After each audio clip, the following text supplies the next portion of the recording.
Nous, on s'était pointé, comme on nous l'avait dit, devant monsieur le curé, vers les 10h30, chapeautés et gantés, vêtus comme des nantis, comme deux insensés qui vont se dire oui pour la vie.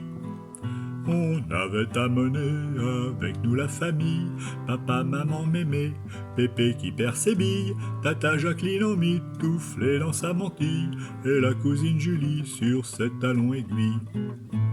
Alors monsieur le curé dans son joli costume nous a bien regardé et suivant la coutume, en nous faisant les gros yeux nous a parlé latin. Sur un ton sentencieux nous on n'y comprenait rien.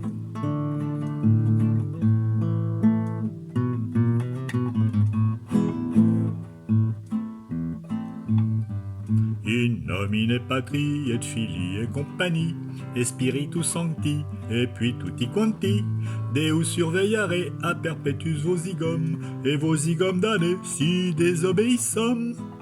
Engendrem un paquetus de bambini joufflus, pas oublium baptisare pour leur salut, éducatore dans la sancti ecclesia, et surtout pas bésum, si pas pour mettre bas. Avec Ginette, on n'a pas eu le temps de placer un mot pour dire à monsieur le curé d'y aller mollo. Nous, on se présentait devant le petit Jésus et son père, juste pour régulariser nos parties de jambes en l'air.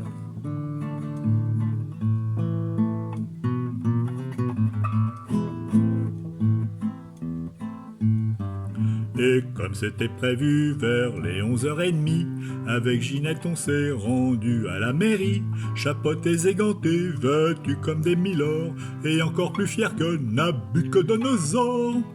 On avait amené avec nous la famille, mon beau Froger qui est charcutier à la Bastille, et sa femme la Nicole que sans arrêt il houspille, parce que sitôt qu'elle picole, un petit peu elle dégobille. Alors monsieur le maire dans son écharpe tricolore, avec son œil sévère et sa voix qui parle fort, nous a énuméré dans un style combinatoire la longue liste des obligations et devoirs.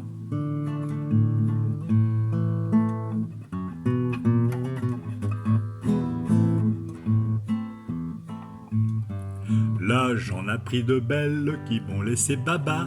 Tout d'abord qu'il ne fallait absolument pas se taper dessus mais se porter assistance, ce que j'avais jamais vu durant toute mon enfance. Il nous fit sourire en parlant de fidélité, lui dont la femme s'était barrée avec le plombier. Mais le moins rigolo, c'est qu'il n'y a pas d'alternative et qu'il faut porter le fardeau jusqu'à ce que mort s'en suive. Avec Ginette, on n'a pas eu le temps de placer un mot pour dire à monsieur le maire d'y aller un peu mollo. Nous, on se présentait sous les ordres de la République, juste pour payer moins d'impôts, c'était mathématique.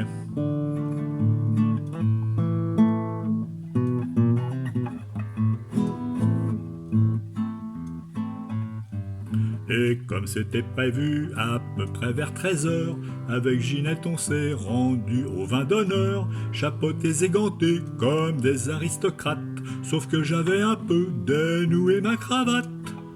On avait amené avec nous la famille, un grand nombre d'amis, et du vin qui pétille, chacun levant son verre, en riant à la noce, en nous souhaitant d'avoir une kyrielle de gosses.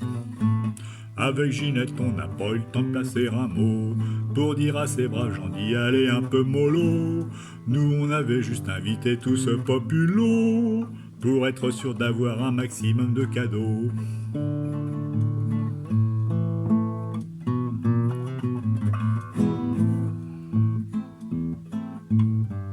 Papa, maman réconciliés pour l'occasion, mémé qui le matin même s'était déjà pris un nion, par Pépé qui avait toujours couru la gueuse et trottinait pour pincer les fesses de la serveuse. Tata Jacqueline qui était venue sans son amant, forcément y avait son mari qui était présent, et la cousine Julie tortillant du popotin, car elle cherchait un nouveau papa pour ses gamins. Avec Ginette, on n'a pas eu le temps de placer un mot, parce que quelqu'un avait branché très fort la sono. La femme du charcutier venait de glisser dans son vomi. Paraît que c'était le plus beau jour de notre vie.